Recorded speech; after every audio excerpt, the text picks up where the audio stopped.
Okay, and we are back at it again. So, how y'all doing this afternoon? I'm glad that you all have decided to join me on this discussion. We've got Captain TJ Shaw come to talk to me about challenges that he's experienced at the company command level. So, I hope you all enjoy the discussion and send in your comments, send in your questions, and I think it's going to be for a great discussion. So, here we go.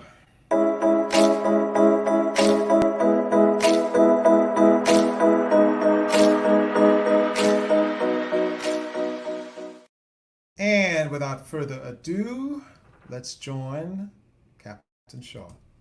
What's going on? Good afternoon, Otis, man. I appreciate the opportunity and having me on your platform to discuss the challenges of command and other matters. So I really appreciate everything that you're doing here, and I've been following along as well. Okay, okay. I think this is a great opportunity for not only just for those that are checking out our discussion, but maybe a great opportunity for you to just maybe reflect back on some of your positives, some of your successes, some of the challenges, of course, but some lessons that you've learned that you can, I guess, push forward and move forward to those that are coming after you. So I see from the great collection of accolades in the backdrop there that you're an officer of some combat arms experience, which is, hey, I'll admit to it. You're kind of like a what is it, a unicorn?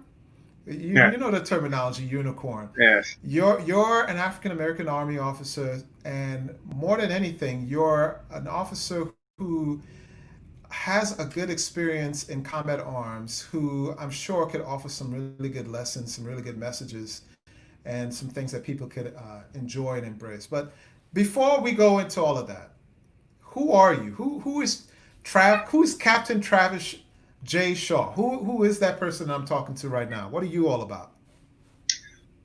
Well, I'm again Captain Travis J. Shaw. I hail from Columbia, South Carolina, where I attended the school and graduated both undergrad and graduate at North Greenville University in the upstate Mm-hmm. of South Carolina, and Mm-hmm. I earned my commission through Furman University, which at the time was the satellite school for North Greenville University. Mm-hmm. They now have their own program, but I commissioned into the United States Army in 2010 as a field artillery officer. Okay. What's Um, field artillery? What's that all about? we're the king of battle. Um, we're the king of battle. We prep the battlefield. Mm-hmm. Um, one thing I like is we've been saving the queen since 1777. So uh, I think artillery. I think we're a big deal. Okay. I think we're a big deal. Good deal. Good deal. So go ahead. Tell me a little bit more about your background, your education, university that you may have gone to. The Mhm. tell me all those things. And of course, people are checking out the discussion. We've got both military that's checking it out, and we've got civilians. So, paint the total picture that I'm seeing that I would like to know. Okay. I knew I wanted to serve, and without giving the full total patriotic story, I was in 10th grade when 9/11 happened. So I knew at that point that this is something that I wanted to do because this is something that had changed America in that instance. Mm-hmm. Um, I played high school football, and I had the opportunity to continue on and play college. So I picked up a college scholarship at the North Greenville University, as I said, in upstate South Carolina. Mm-hmm. And I still always wanted to serve. So what I decided to do was, upon finishing college football, um, I looked to join a program with the Marines, but they wanted me to lose some 50, 60 pounds in 12 weeks, which I knew was not possible. was, was not going to happen. That's not Um, gonna happen. no, not the safe way. Mm-hmm. And Furman University, I knew they had a well-known ROTC program, and they talked to me once or twice before. Mm-hmm. So I picked up the phone and talked to the campus recruiter, and he basically came down the next day and said, "Hey, look, you got to be in school still. So what we're going to do is we'll send you to grad school. Mm-hmm. Um, we will send you to grad school in order to be in school while going through the program, and we'll pay for it." And Mm-hmm. I said, "Okay, okay." and they told me everything I need to do. I lost enough weight, passed the PT test to attend the 4-week course at Fort Knox Leadership Trainers course. Mm-hmm. Well, basically, it's a recruitment tool where they give you just 10% of the drill sergeants turned Mm-hmm. up to bring you in, let you know, and teach you a little bit of DNC. But I was sold. I was sold. I knew this was something I wanted to do for sure because I was committed. And again, I was going to get a master's degree for free out of it. So I joined the program, and I have not regretted it since. Okay. I have not regretted it since. Got it. Got it. Got it. So you said you were essentially like an older, I would say, officer when you joined into the program. Would you say? I would say, compared to most of my peers that I was in Bolic with, I was either 2 to 3 years older than them, and in Mm-hmm. some cases, based off their origin, that made a world of difference when it came to where we are in rank at that time. Okay. What do you mean by origin? Well, of course, you get to Bolic, you get to basic officer leaders course, and it's a hodgepodge. You got people coming from all different types, all different universities, Mm-hmm. types of universities. You have your West Pointers. I went to a Southern Baptist college, so there was a lot of things that I was able to do now that they couldn't do, versus some people who went and had the opportunity to have fun at school and they're part of school. Yeah. So, like I said, totally different backgrounds, and like I said, 2 to 3 years of age made a vast difference compared to a lot of my peers. Got it. So preparation, professionalism was. I could sense that you're pretty much about your business. You're pretty much a straight laced guy. You came to the RTC program with success in your mind, and I'm sure you executed. Yes, yes. I would say at the time when I talked to the recruiter, there was no plan B. This is what I wanted to do. Yeah. This is what I was want. This is what I wanted to do. This is what I was going to do. So I did. Okay. So you went ahead, did your ROTC. You commissioned with field artillery, I believe. Yes, yes, sir. I did. FA field artillery. King, you said king of the battle, right? King of battle. Yes, Okay, okay, king I of battle. got you, I got you. So you came to your first duty station, and what was that experience like? Um, my first experience, my first duty station was JBLM, Fort Lewis, Washington. Ooh, that's Um, nice. You lucked up, man. I lucked out, and I have an eerie suspicion that I location wise, geographically, I might pay for it for the rest of the career because we'll get to that. Yeah, we'll get But into that. um, yeah, so my first duty station was Fort Lewis, Hmm. and I was in Second Brigade, Second BCT, and I was assigned to 217 Field Artillery. Hmm. Um, I was fortunate to start in the actual battery as a fire directions officer, unlike some of my friends and peers that were Yeah. kicked out the door relatively quick to be fire support officers and infantry. And if Hmm. any fire support is paying attention, sometimes going out there on your own at the very beginning can be cold. So, Literally uh, and figuratively. literally and figuratively. Hmm. Which later on, once I was at Fort Lewis, I had my opportunity. But after receiving love from home, if you will, within the battery, I had the pleasure of having a platoon sergeant to bring me in. That also was a red leg, like I said, because I was in the battery. What's red Uh, leg? What's that? Red legs. Well, scarlet is our color. Scarlet is the field artillery color, and so red legs because if you're not mounted, you walk. Okay, So got it, uh, got it. Okay. So I had the opportunity to be raised in the battery where Hmm. I had the guidance of those seasoned NCOs to bring me in and sit me down to show me how things work by the numbers. Hmm. Um, from the gun side of the house, if you will, being with the actual howitzers, learning the howitzers, and Hmm. understanding their capabilities when it comes to practicality outside of the book, things I learned in the books just coming from bowling. Um, So that experience was great, almost to the point where I was saddened when my assignment had now changed and I was assigned to 8-1 Cavalry, was just down the street from 217 as a fire support officer. It was a sad experience. It was a sad time to leave the battery, but you have to go to grow. So what I found was, and I can look back on my time as an FSO, as a lieutenant, that was probably one of the best times I had. Not only once I got into the troop down in the Cavalry, I had to earn everything I had. You have to let them know that you can keep up physically, mentally. What are you bringing to the table? Yes. And I would say time in and time again, I mean, those obstacles, I either had to hurdle them or run right through them, because we were ramping up to deploy, and this was my first deployment, and there were no room for mistakes, especially when it came to training. And being the new guy, I had to know my stuff. So that was most definitely one of my better times as a lieutenant, because you come in, you're shunned because you're different. And then by the time I left, a year and a half later, I had cultivated a lot of positive relationships and had a great time. So I was just as sad leaving them as I was coming back to the battery. Yeah.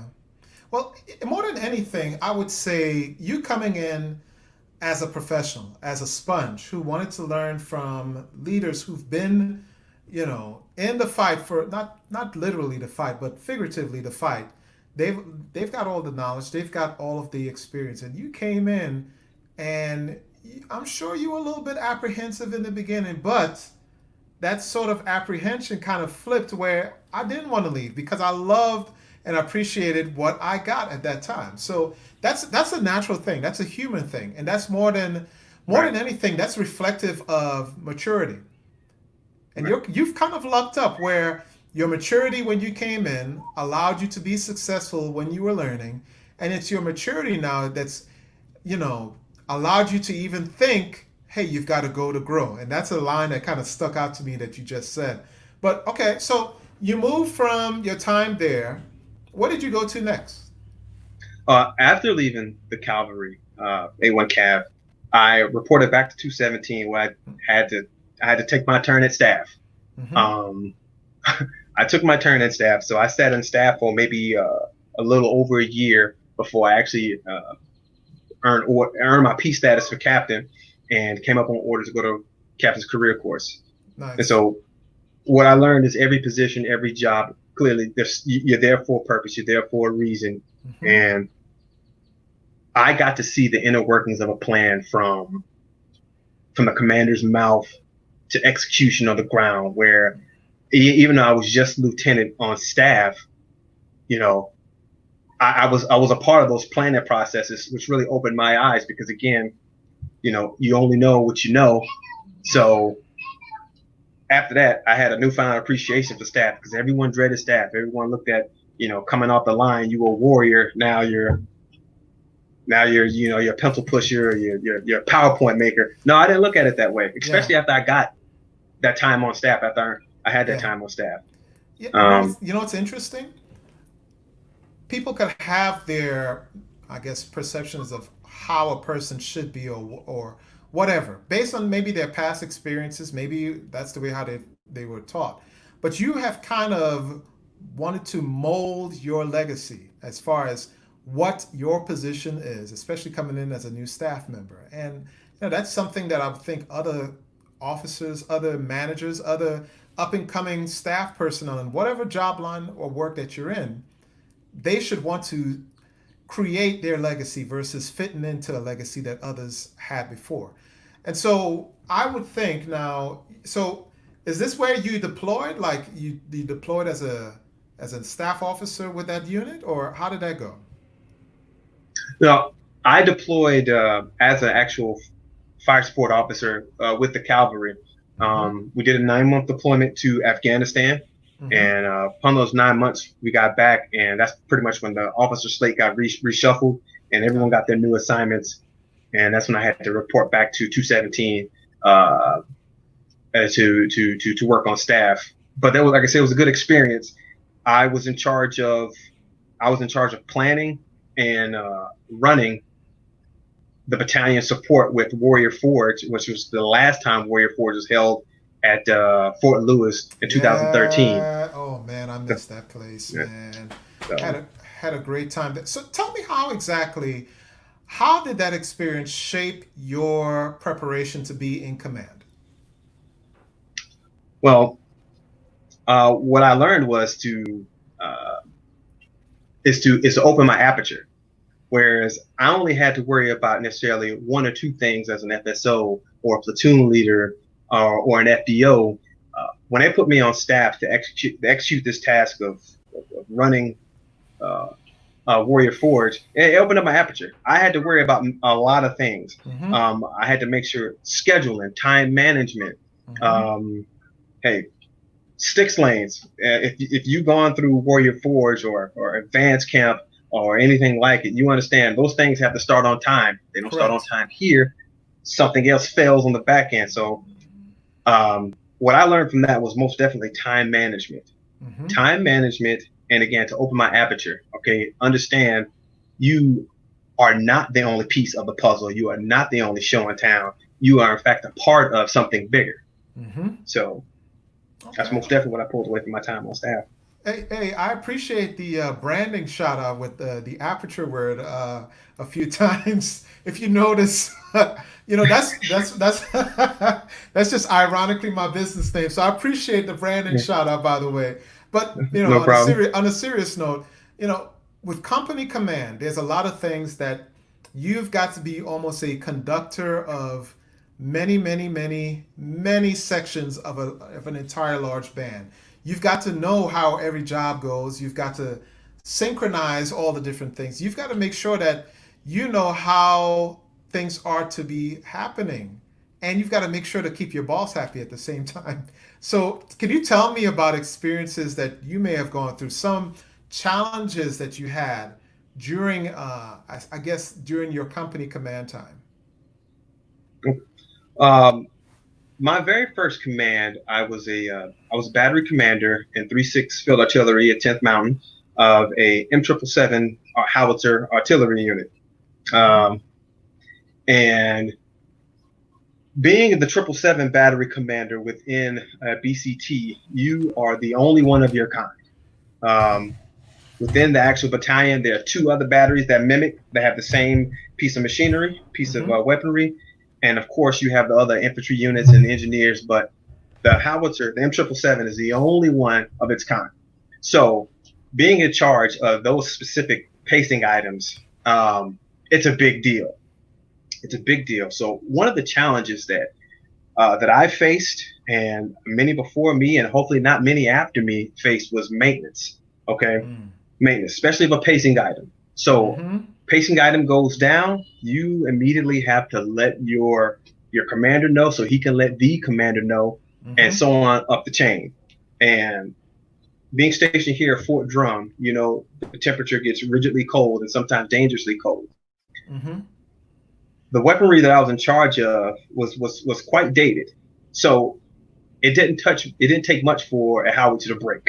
And Yeah. not to go too deep into it, but hey, you can be conducting your PMCS correctly, doing all the steps the manual told you to do or tells Mm-hmm. you to do, and you can pull a little too hard on a lever, and a piece Mm-hmm. could break or Gotcha. freeze. So most definitely within battery command, that was one of my biggest challenges, is keeping the pacing items up at all times. Um, you're in charge of six of them, and I can honestly say, and without shame, because it was a challenge, keeping 6 of 6 operational with the whole time of my command. I think I only had one quarter where we were 6 of 6 and firing all at once. So major challenge, but a feat in itself because it came in the right time during a certification that required all 6 guns to fire. I would say more than anything, you know that it's a challenge. You, I'm sure, Yeah. are not the first commanding officer that experience that sort of situation. I'm sure you won't be the last, but it's something that you stepped up to the plate and you put out your best shot. And that's the only thing Mm-hmm. I would think that a lot of battalion commands and company commands are trying to push on and mentor onto their junior up and comings. Hey, Mm-hmm. work hard, do your best, you know, keep pushing, keep pushing. Know that yes, Hmm. you're going to have some difficulties, you're going to have some shortcomings, you're going to have some issues, but you still push until you can't push no more. That's Right. the ongoing thing. I'm sure, like a lot of leadership put onto their folks that they got into their command. But let me ask something. Now we spoke about the technical aspect of your job, Hmm. the field artillery side of your job. But let's talk about the other little things that comes with company command. Say, having to do counseling, say having to work with a first sergeant, say having to, possibly have people come in for an open door counseling or open door meeting with you. How were those experiences? And can you tell us of some things that went really well and some things that you may have had a challenge with? Um, well, you're right. Relationships between the company commander and the company first sergeant, or the battery company troop first sergeant, Mm-hmm. um, that's a relationship that you need to cultivate and continue to nurture because you never want to be the group or the command team that doesn't get along in front of the unit. I mean, Mm-hmm. that's division. So you want to stay on the same page with your first sergeant. Um, some of the challenges that I met that we handled really, really well was, hey, look, I treated everyone the same, and I think, I can't speak for every single leader, but I think that's the best thing you can do. Treat everyone the same, no matter race or gender. You treat everyone the same, which I did a really, really good job at, and I know so because if and ever there was a defense needed on my behalf for anything that happened, I mean, there was no question that response will always be, well, Captain Shaw treats him the same way that he treats her, and vice versa. Mm-hmm. So I think that was a really good attribute I guess I had as a commander, Mm-hmm. was fairness, keeping everybody on an even keel, treating everyone the same. Yeah, I know you can't handle every problem the same, but most definitely, if you treat everyone the same, then there's no discussion as, hey, there's favoritism, there's nepotism, there's no things like that. So treating people the same Um, is always a good thing. So how were you able to, I guess, set the standards as far as what you expected, say, out of your lieutenants, out of your first sergeants? I don't think company commands, say, for instance, councils, platoon sergeants, do they? yes, we do. Oh, they do. Yes, we Okay. do. Okay. So tell me Yes. about how, So how was that experience? um, I came in and I knew day one. You're right. So setting the standard. I put it in paper within my counselors. I counseled the lieutenants, the first sergeants, and the platoon sergeants, Mm-hmm. and I let them know exactly what I was looking for. But I put it on paper, and with my counselings, I did the math to tell them, hey, on or about this date, we will follow up, and I'll let you know if you're missing the Mm-hmm. mark, or if we're right on line, if you're right on the right azimuth with Mm-hmm. everything I'm asking for. And not only did I put it on paper, which in some cases could be the most important part, I showed Mm-hmm. them. I showed them. So if everyone had to be there, I made sure I was there. Mm-hmm. Um, uh, if I was off, I made sure everyone else was off. Okay. Mm-hmm. If Mm-hmm. we were running this 5 miler, I was going to be in front or moving around the formation with the first sergeant. Mm-hmm. So again, most importantly, I put it on paper and I showed them. And I will most definitely say the beneficial part. I was fortunate to have a battalion commander who provided quarterly counselings as well, and that was a good thing for me because at times when I knew I was right on azimuth, when I knew I was executing at the best I could, with that quarterly counseling, I found out I wasn't, that I was actually missing the mark, steered me back on the path. So it was Mm-hmm. an ebb and flow, but having those quarterly counselings most definitely helped me and steered me in the right direction that ultimately ended in success and receiving a second command. Excellent, excellent, excellent. So before we go into talking about your second command, we've got actual Okay. comments coming in from viewers of our, I guess, webinar, our discussion, our what do you want to call this? I don't know what we want to call this. Uh, I don't want to say interview because interviews is tell me blah blah blah. I see this more as a discussion on leadership. This is Yes. That's exactly what it is. So let's talk. Let's Yes. talk. Let's see some of the comments that's coming in. We've got one from Mr. Colin Smith said, "Professional production quality." Hey, thanks, Colin. We're trying our best here. Appreciate you. We got Miss Inka Shaw said that wall behind TJ looks amazing. That I will admit to that as well. Do you know Miss Thank you. Inka Shaw? I know Miss Inka Shaw. She's in fact downstairs. Thank you. You know, a supportive Thank wife, you. a supportive family member, wife, whoever, is always a great thing. It's always a great thing. That is my that is my wife. Thanks for the support, baby. So we've got some. So let's see. I'm going to read off a couple more of the comments, and then I'm going to put up the question that I see. So another comment from Miss Tasha Ford. She said, "Following. Hey Tasha, how you doing? Mr. Ben Frosty. Do you know Mr. Ben Frosty?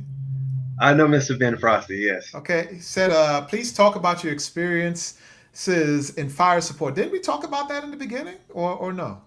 Well, we covered my actual lieutenant time as a fire supporter. Prior to taking command, I was the squadron FSO for 371 Cavalry. I like the Cav. I'll admit it. I like the Cav. I'm the land of funny hats and and spurs. I like the Cavalry.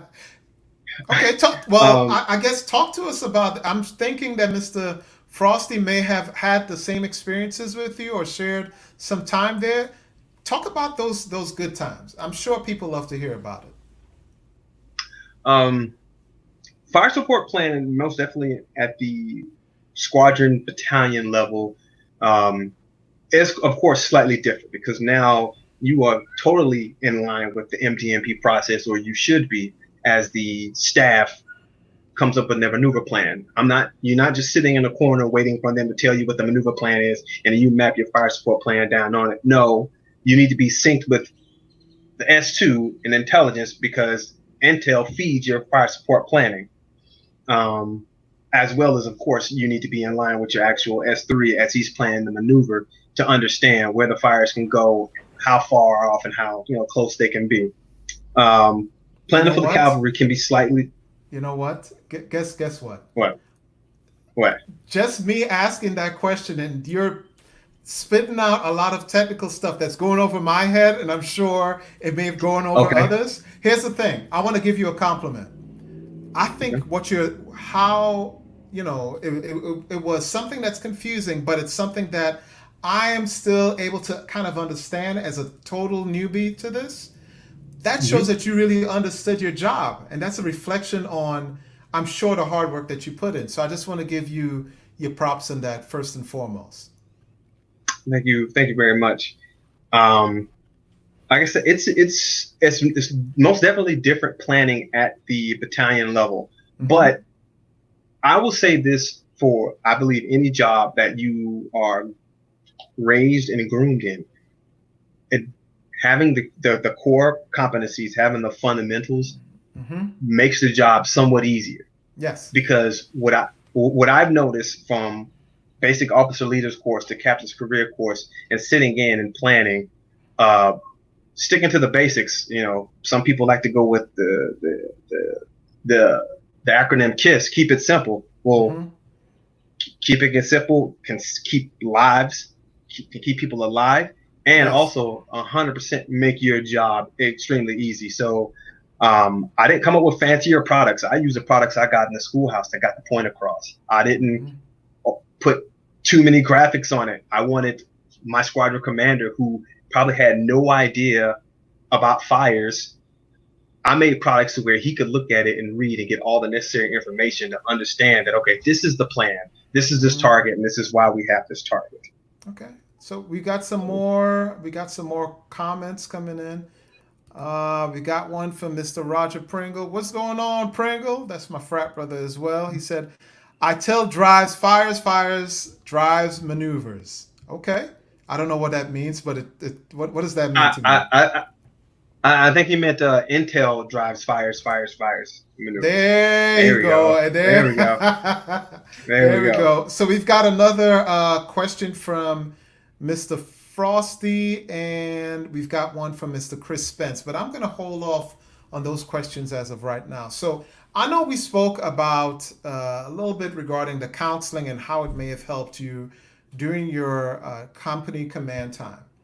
So now you are getting a second chance at company command.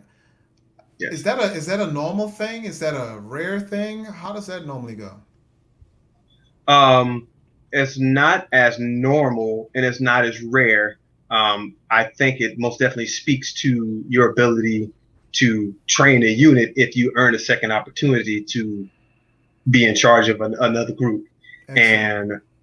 And from what I've seen typically, you get your line unit if you're combat arms, and if you've proven yourself to be able to handle, like I said, and train a larger unit, they usually Hmm. give you the headquarters unit, which suffice to say, or what many people say can be similar to herding cats, because now you just don't have, your first sergeant, who is possibly the highest non-commissioned officer. Now you got sergeant major, you got the colonel in some cases, Hmm. and in my case, I earned and I took command of the headquarters and support company of HHBN, headquarters battalion. So when I talked about herding cats, not quite. This was a different animal. Um, the commanding general was in my company, Hmm. and if he's the top spot, I had the commanding general, DCGS, DCGO, Hmm. division sergeant major, and so it was a difficult it was a difficult command, um, Why? because Why was it difficult? What was the biggest challenge about that command? um, initially you take the you take the go go go and the drive and the op tempo that you have on the line unit, and having things get done at the drop of your command, to a headquarters support company or a headquarters unit where, well, no, they're not moving as fast as you want them to move, and they're not, because everybody has their priorities that Hmm. do align with the goals and focus and the commander's intent. But the situation you have, everybody, I would say everybody, either by rank or probably by proclamation, outranks you. Hmm. You know, and you have to learn. You have interpersonal tact, a certain level of tact, humility, and Yes. humbleness when dealing with um, I say, majors and up, and in some cases you get that salty, E8 or E7 that's like, hey sir, I'll get to it when I get to it. The world is not on fire. You think it's on fire, but it's not. I'll get to it. I feel Yeah. like that's experience talking more so than taking as disrespect, because a lot of Yeah. times he's right. Ooh. So you had the wherewithal to realize that, hey, someone telling you, hey, they're going to do something not on necessarily on the exact time you're telling them to do it, but on a time that they think will mesh with their experience as actually as a good thing. And that's yeah, Yes. that takes a lot of, as you said, humility. Not a lot of us who may be in a position of leadership may take well to someone telling us, especially if they're of lower rank, hey, sir, not right now. I'm handling this, and your stuff will be handled at that time. Where did you learn that humility from your earlier years? Um, I guess you could say a number of things. I'm fortunate to have both parents, um, who had no issues reminding me that they were in charge. Um, I've had I've had good leaders, and I've had good leaders and good experiences, specifically with my time in Iraq, under in an advise and assist role, um, especially advising and assisting Iraqi leaders that, hey, look, they will make it happen when they are ready to make it happen. Um, the concept of time is money is a Western custom. Yeah, It's a Western cultural thing, yeah. and when operating in Iraq and advising and assisting the Iraqi generals, they move when they're ready to move. So your snap, snap, snap, and go, go, go is not the same. Gotcha, gotcha. So So tactical patience is what I had to learn in that experience. that's a hell of a word right there. Tactical patience. I like that. So let me ask you something. It's in regards to your NCOs, especially. Let's go back to the fires planning, etc. Because I'm still learning on the fly right now about what these fires planning and all that. I'm an MSc officer by trade, right? So Okay. this is all brand new, but I'm really enjoying your somewhat of a TED talk that you're giving about what it's all about. So here's another question that came in. The questions is, why did you have your Targo and NCOs do all the fires planned? What is that all about? Hmm. Um, well, my target and NCOs, they assisted with the fires planning. They didn't necessarily do all the fires planning because, Mm-hmm. again, they had to receive majority of the plans that I had to sit in on with the actual staff, and come back and, if I can use the term, I had to bring water back to them. So while they worked the actual the technical side, so Mm-hmm. again, executing and building a target is more than just plopping a crosshair on the map. Mm-hmm. Um, you need some data to go into that. And if myself am on staff, well, I am on staff, but myself are part of the planning process, I don't necessarily have the time to get into all the technical intricacies that building a target has. So my targeting officer and my fire support NCO, they assisted with doing a lot of the, I guess you could say, assistance with technical planning and or product production, at least the initial product production, to help me sit in on both the planning session and make Mm-hmm. sure productivity is happening. Okay. All right. Well, thank you for that question, Mr. Frosty. So you're on your second command.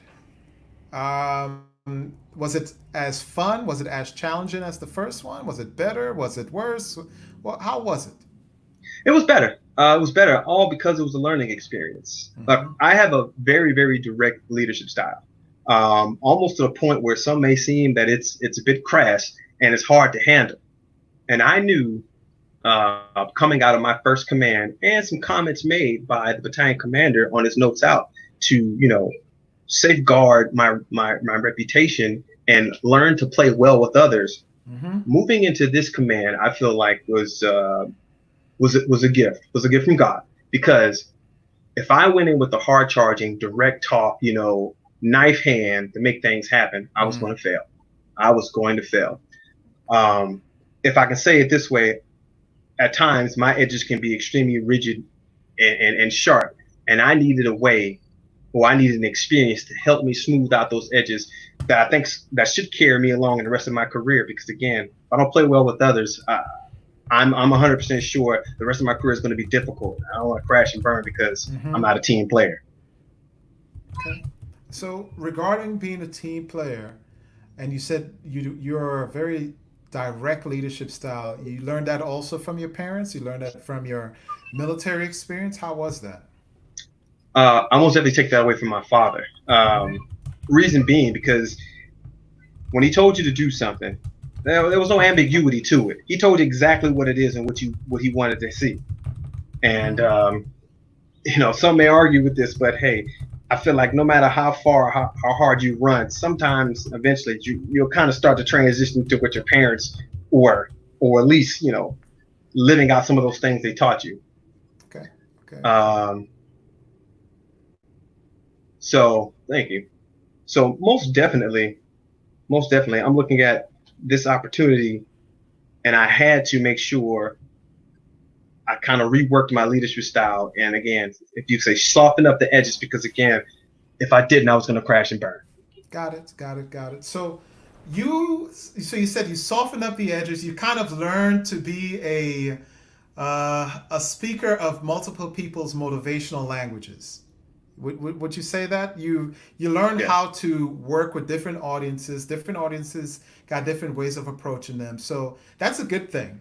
So you're almost done now with your time in second command. Did you think about, okay, what do I want to transition to next? Did you think, okay, this field artillery career, is this the way I want to go, or do you want to try something new? What did you decide to do it from then? Um, well, at this point in time, I decided I wanted to try my hand in another career field, and that was or at least another branch within service. So I still Why? want to continue serving. Why do you want to do that? I Um, mean, field artillery seems to be your thing, man. I mean, why do you want to do that? well, I did enjoy my time in field artillery, and a lot of the things I pulled away from it. Most importantly, you need to be meticulous because the devil's in the details. I Hmm. think you can take that and you can apply that to many things and be successful at it. Um, I also wanted to, if I may say it this way, wanted to utilize and learn a craft that would actually be or make myself a little more marketable in the civilian world when that time came. Granted, I'm only at 10 Ooh. years. Yes. I know that I am only at 10 years, and some leaders may say focus on the now and not 10 years from now, but Yeah. this was the opportunity to make the transition. If not, I think the opportunity would have been lost. So I decided to start the VTIP process to FA 46 Public Hmm. Affairs. Ooh, Yes. public affairs. So you're trying to come and take over my job, man. What are you trying to do? I no, not take your job, but maybe assist, Yeah. maybe assist or learn. We can do it together. But I don't want to take another man. I don't want to take your job. You know what? You know what? I'll tell you what. So I was an MSc officer, and the year prior to medically retiring, I said to myself the same thing as you did. I started to prepare. I'm like, hold on. I know I could get out, I could do hospital admin stuff, but that's not my passion. That's not my love. And that's not really that marketable. I saw the writing on the wall. Hey, videography, photography, Mhm, telling the story, mhm. marketing. So I got into public affairs, and Yes. I think it's worked out really well. But you've got a lot of great mentors out there regarding public affairs. Can you speak on any that may be able to give you some words of advice? Well, my current mentor, or my mentor, Lieutenant Colonel Bernard House, who is also field artillery. For starters, when I went to him with the decision that I wanted to try something different, he didn't discourage me. In Mm. fact, he sat me down and pretty much let me know that, hey, there's a lot you can do in the Army, but if this is specifically what you want to do, stand by. And Mm-hmm. I'm going to get you in contact with quite a few individuals that can talk you through what it is that the branch offers you. Yeah. So I've had the pleasure of talking to Rivers Johnson, or Colonel retired Rivers Johnson, Mm-hmm. um, who walked me through the process and told me about the highs and lows of this side of the service. Hey, shout out to Um, Colonel. Shout out to Colonel Rivers Johnson. He was on here and we talked, and that guy is great. He is great. yes, very very knowledgeable, and I learned a great deal from that interview. Mm-hmm. Um, I had the opportunity to talk to Colonel Miles Caggins, uh, whom I remember from the commercials 7 or 8 years ago when he was a major. Yes, I Um, remember him yeah, too. I remember those commercials. Yeah, yeah, yeah. Um, I talked to him, and in fact, I continue to talk to him, and I send him updates through emails, just let him know my status on where I'm at in the process, or hey, I'm promotable, and so I stay in contact with him just to give him updates with me, and always looking for any additional advice that he's affording, he's looking to give me. Gotcha. Um, yes. Okay, okay, okay. So public affairs caught your attention. What Yes. is it about public affairs that appealed to you? I know, yeah, you spoke about your mentors. I know, yeah, you thought about, okay, I want to jump into the field, but what about public affairs is attractive to you? Well, as you said before, telling the Army story, telling the Army story. Mm-hmm. I was able to watch public affairs soldiers execute their tasks quite often when we were out there firing on a firing point. Mm-hmm. And it always piqued my interest as to I know they were doing more than just taking pictures. As they start to interview us and ask questions Mm-hmm. and Mm-hmm. pull Mm-hmm. quotes, to support the picture, or if they're writing an article. Um, I guess you could say that's more of the journalistic side Mm-hmm. of public affairs, video, photography.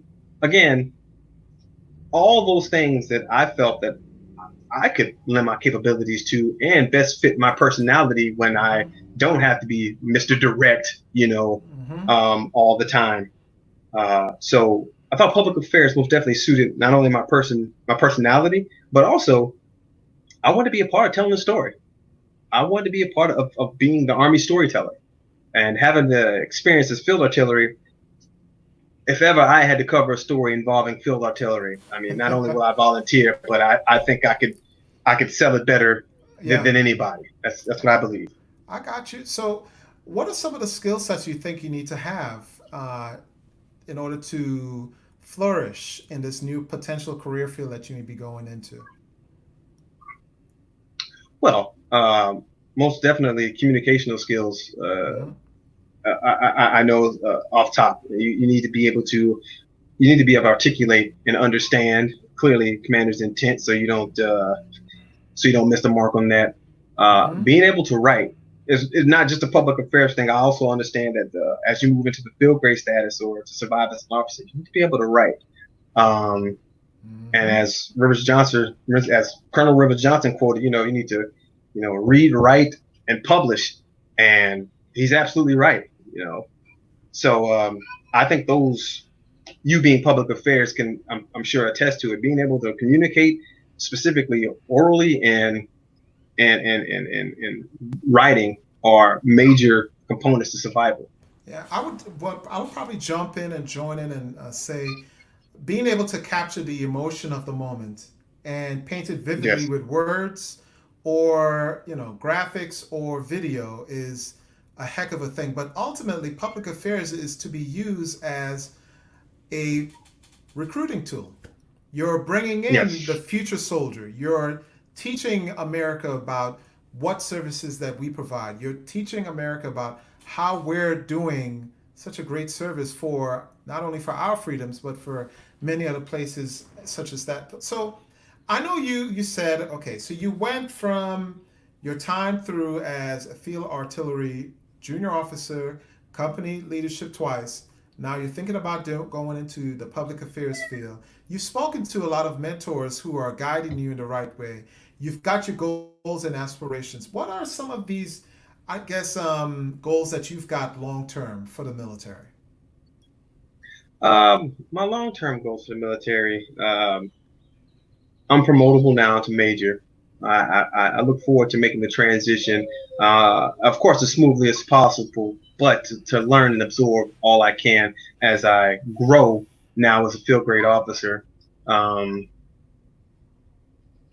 Post ILE and get to my first command or correction, my first KD assignment and executing that, Mm-hmm. open the doors up for a few fellowships, and ultimately, fortunately, I'll make lieutenant colonel. Um, and continue on. I hate to say it this way, but continue on as long as I can go, or as far as my skills will take me. Before it's time for me to hang it up, or they're Yeah. asking me that hey, you've done all we need you to do. You can retire now. Mm-hmm. So my plan is to, of course, get all I can out of being in the U.S. military because I know they're gonna get all they can out of me. So my plan is to learn all I can and pretty much cultivate as much knowledge as I can, taking me into the future. And just work hard at what you're doing. Captain Shaw, I really, well, Captain Promotable Shaw, I should say. Congratulations on the Thank you. promotable status. But I've got to Thank say, you. I really enjoy talking with you about the slew of things that's going in your career. And I know, hey, we prepared a little bit for this, but you were light on your feet during some of the questions. So I definitely got to say a shout out to you for coming and talking with us through this discussion that we had. But if you've got any things that you want to put out there as far as those that helped you out through your journey, give them a shout out now if you'd like. All right. Well, again, I've already mentioned Lieutenant Colonel Bernard House, who helped me out a great deal. I've had I now Lieutenant Colonel Sadusky down at he's an artillery battalion commander down at Fort Bragg. I Mm-hmm. want to thank you for again allowing me this opportunity to utilize your platform and just have this discussion with you. I'm really, really Mm-hmm. honored and I appreciate it. To my family, thank you for the support downstairs and your wonderful questions. Um, that's about it. Again, I Okay. appreciate Okay. the opportunity here. Oh, we got some more comments coming in. Let me show this last comment I see here. It says the time ultimately comes for all of us to take off the uniform at some point, whether it's 5 or 25. Happy to talk about the tips and advice for transition when that time comes. Colin Thank you. Smith, he's a former JAG officer and Okay. pretty much my best friend. Shout out to you, Colin. Okay. Shout out to him. So, hey, I really think that you came and talked with me. I really appreciate it. Let's talk a little bit more in the broadcast room when we're done. And thank you for showing up, man. I appreciate you, man. All right. Thank you for the opportunity. I really appreciate it. And no problem, no problem. So, All right. all right. And in conclusion, hey, that was an absolute awesome just discussion with this young officer who is going through the ranks, who is kicking tail, who is doing what he needs to do. And he's taking care of his soldiers, he's taking care of his equipment, and he's taking care of himself. So I would like to say, if you've got goals and aspirations, work hard at it. Be that subject matter expert so that no one could ever tell you or feel like you're not going to show up and do what needs to be done. Be that SME. Be that guy or that gal who wants to just be the absolute best at their job. And let your hard work and your reputation do all the talking for you, right? Just kind of like how he executed as well. So, in parting, as I always say, take care of yourself, take care of your family, and take care of others. Bye now.